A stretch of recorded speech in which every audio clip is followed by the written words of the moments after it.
hai cuộc 500 gặp nhau.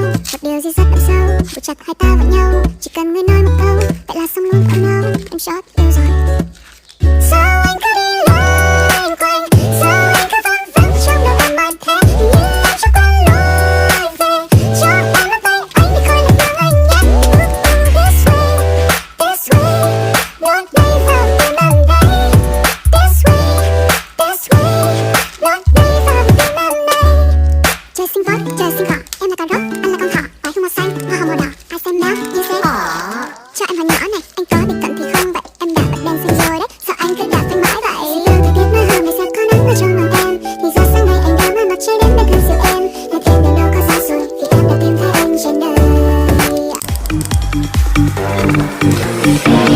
Trong mơ cũng biết em là giây phút em hóa ra người chẳng từng thấy em.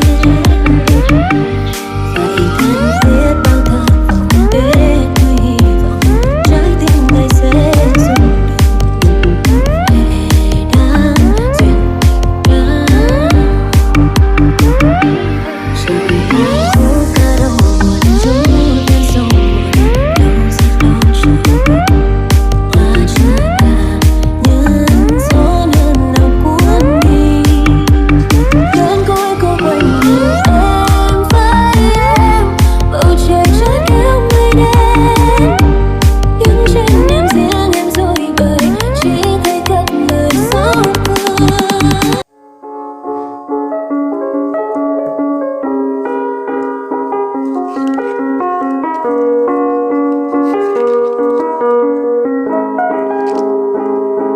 Cuộc đời là mấy khi được yêu, được thương, được bên nhau.